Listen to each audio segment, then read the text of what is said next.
आप जो आज प्रेस कॉन्फ्रेंस की है, आंदोलन दूसरे चरण के स्टार्ट करने वाले हैं, तो इस आंदोलन में क्या नया कदम?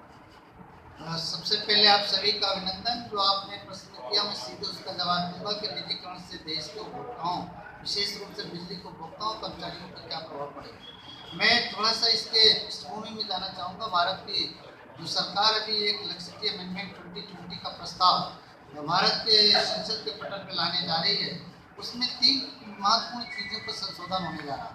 पहला, उसमें ECEA electricity contract enforcement authority का गठन होगा। दूसरा, उसमें क्रॉस सब्सिडी समाप्त होगी। तीसरा जो उसमें महत्वपूर्ण चीज़ है, रिन्यूएबल एनर्जी 75% डेवलप करके भारत सरकार के नियंत्रण होगी। और चौथा महत्वपूर्ण उसमें इशूज है कि सेमी लाइसेंस के माध्यम से बिना रेगुलेटर के सीधे लाइसेंसी के द्वारा लाइसेंस दे करके प्राइवेट संस्थाओं को आगमन किया जाएगा। इसके पृष्ठभूमि में ये चीज़ है कि अगर क्रॉस सब्सिडी का मतलब ये है कि जो भारत सरकार स्टेट गवर्नमेंट को अधिकार दे रखा है बिजली की रेट को सस्ती दर पे, उसमें जैसे ही क्रॉस सब्सिडी समाप्त होगी, उत्तर प्रदेश या किसी भी प्रदेश की सरकार को सस्ती बिजली देने का सपना हो जाएगा। नंबर 2, इसलिए बिजली महंगी होगी कि उसमें एक महत्वपूर्ण चीज़ और आ रही है कि बिजली का मूल्य न्यूनतम जनरेटिंग कास्ट से नीचे किसी उपभोक्ता को नहीं दी जाएगी। उदाहरण के लिए अभी बिजली का जनरेटिंग कास्ट ओवरऑल 7.5 रुपये पड़ रहा है, लेकिन सब्सिडाइज रेट पे आप देख रहे होंगे कि देहात में 2 रुपये 80 पैसे पर यूनिट किसान को, और गाँव में जो लोग 3-3.5 रुपये पर यूनिट कर रहा है। लेकिन जनरेटिंग कास्ट 7.5 रुपये एवरेज इंडिया का जैसे होगा, और वो कानून का लागू होते ही 7.5 रुपये हो प्लस 16% प्रॉफिट मिला करके 9.5 रुपये के ऊपर लगभग 10 रुपये प्रति यूनिट हर एक हेतु उपभोक्ता को होगा। स्पष्ट है कि लगभग 2.5 से 3 गुना बिजली की जो है रेट बढ़ जाएगी। दूसरी ओर जो महत्वपूर्ण चीजें हैं कि कुछ ऐसे भी स्टेट हैं जैसे पंजाब है, तमिलनाडु है, वहाँ 100% सब्सिडी पे दे रहे हैं, तो उनको तो पूरी तरह बिजली का बिल छूट है। ये पूरा का पूरा अधिकार जनता के विकास के लिए था, ये शून्यता की ओर जाएगा। जहाँ तक कर्मचारियों की हितों पे है, ये दूसरी ओर बता दूं कि जैसे ही प्राइवेटाइज होगा तो जो सरकारी नौकरियों की संख्या घटेगी, और तमाम जो लोग भविष्य का एक सपना देखते हैं, छात्रों का भविष्य अंधकार होगा। और बिजली उद्योग ही नहीं, आपने देखा 80,000 से ज्यादा बीएसएनएल के क्षेत्र में कर्मचारियों की छटनी करनी है, तो यहाँ भी छटनी होगी। जो लोग इस उद्योग में खूब पसीना लगा के खड़ा किए, उनका उनके परिवार का भविष्य अंधकार में होगा।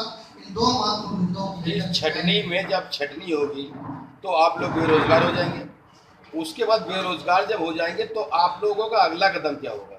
हम लोग बेरोजगार होने के पहले ही, छटनी तो बात में होगी, हमने अभी से ही उत्तर प्रदेश के सरकार और प्रदेश के मुखिया को स्पष्ट नोटिस दे रखा है। और इसी के क्रम में पूर्वांचल विद्युत वितरण निगम में 1 घंटे का प्रत्येक दिवस ध्यानाकर्षण चल रहा है। हमारी केंद्रीय टोली वहाँ दौरा कर रही है, और यह निर्णय लिया है कि जिस दिन कैबिनेट के पटल पर जाएगा तत्काल प्रभाव से अनिश्चितकालीन आंदोलन की स्थिति घोषित होगी, और वह आंदोलन हड़ताल जैसी स्थिति होगी। ये हमने निर्णय लिया। हड़ताल की होगी, बिजली बंद हड़ताल तो नहीं होगी? नहीं, हड़ताल में जो भी चीजें होंगी उस समय की स्थितियां हैं, लेकिन हमने अनिश्चितकालीन आंदोलन जो हड़ताल जैसी स्थिति होगी। और मैं ये भी बता दूं, हड़ताल होगी तो बिजली भी बंद होगी। अब ये आम जनता भी परेशान, आम जनता को परेशानी न आने पाए, इसलिए लगातार सब बात कर रहे हैं। माननीय बिजली मंत्री प्रमुख सचिव से कह रहे हैं कि पिछले दिनों आपने आगरा को जो टोरेंट को दिया, या पिछले दिनों जो NPCL आप नोएडा को दिया, या पिछले 93 में जो आप उड़ीसा में पूरी तरह से प्राइवेट थी, और 99 में हुदहुद तूफान आया, पूरी तरह फेल हो गए, वो प्राइवेट कंपनी भाग खड़ी हुई। इन सबको पे भी हमारे साथ चर्चा कर लिया जाना चाहिए। अगर वास्तव में निजीकरण जनता के हित में, हम आपके साथ हैं। मैं एक आप लोगों के माध्यम से ये गुजारिश करूंगा, टोरेंट का जो 2009 में एग्रीमेंट हुआ, उस एग्रीमेंट को मीडिया में हाईलाइट करते हैं। एग्रीमेंट में बहुत बड़ा लूपहोल है, बहुत बड़ा घोटाला है।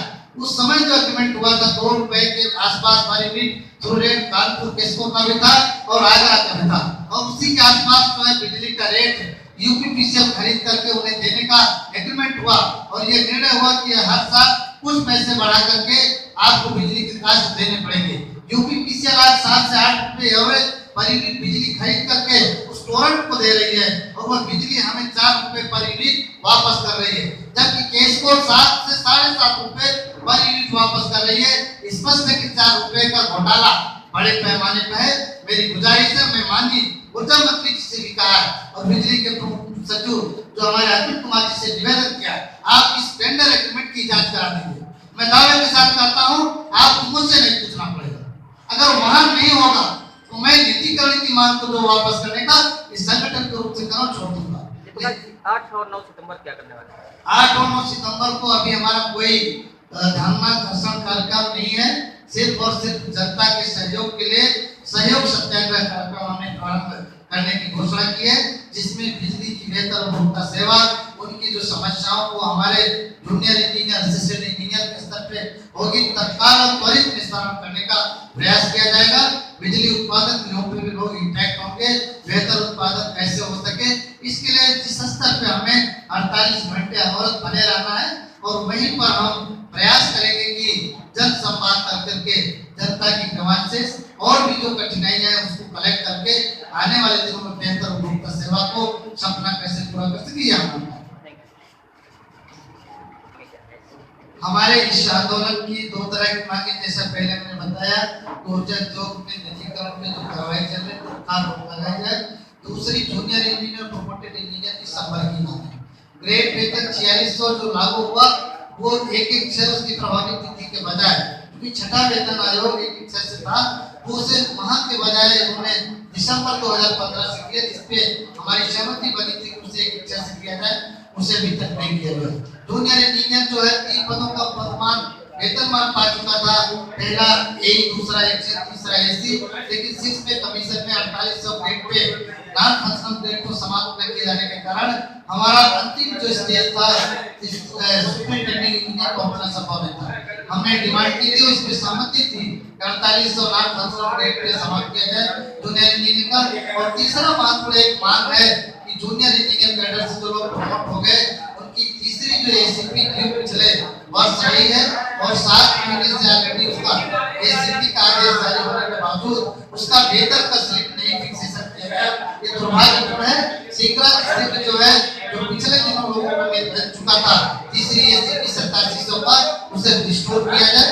इसके अलावा कई बिंदु हैं, जैसे बिजली थाने खुले, उनकी उपयोगिता प्रॉपर नहीं हो रही है। बिजली थाने वर्किंग डे में खुलेंगे और शनिवार रविवार को एफआईआर कराना होगा, तो कैसे होगा? बड़ा तकनीकी भी है। हम उस पर 70 थाने खुल चुके हैं, बड़े पैमाने पैसा खर्च कर रहे हैं और बिजली तारों में तमाम प्रकार की कमियां हैं। उसके हमने उत्तर प्रदेश के शीर्ष जो विजिलेंस के डीजी को सचिव को सुझाव दिया, उसमें लागू कराए जाने की बात की है, यह भी आवश्यक है। और बिजली के क्षेत्रों में हमारे लोग रोजाना मारपीट की घटनाओं से गुजर हो रहे हैं, उनके प्रोटेक्शन के लिए कर्मचारी प्रोटेक्शन एक्ट बनाए जाने की मांग है।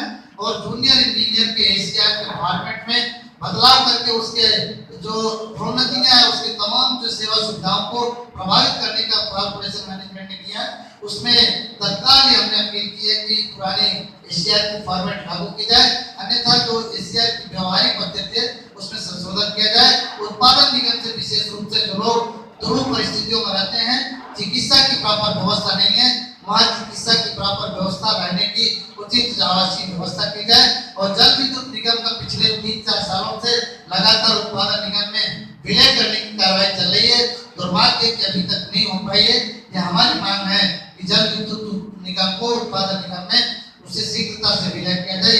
प्रमुख बिंदुओं के साथ बेहतर उपभोक्ता सेवा में जो सामग्री संसाधन या न्यूनतम आवश्यकताएं हैं उसे शीघ्र पूरा किया जाए, ये हमारी मांगे हैं। और ये प्रयास है कि जनता के हित में भी और जूनियर इंजीनियर प्रोन्नत इंजीनियरों के हकों अधिकारों को सुनिश्चित करने के लिए शीघ्र सरकार और कॉर्पोरेशन ध्यानाकृष्ट होगी।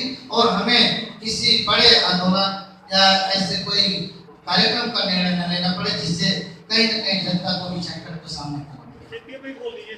सीपीएफ पे हमने पूरी तरह से क्लियर कर दिया। पिछले वर्ष निर्णय हो चुका था कि 3 महीने में सीपीएफ स्लिप जारी हो जाएगी, 1 साल होने को जा रहा है, अभी भी सीपीएफ स्लिप है और सीपीएफ का पैसा कहाँ जा रहा कुछ भी नहीं पता हो रहा।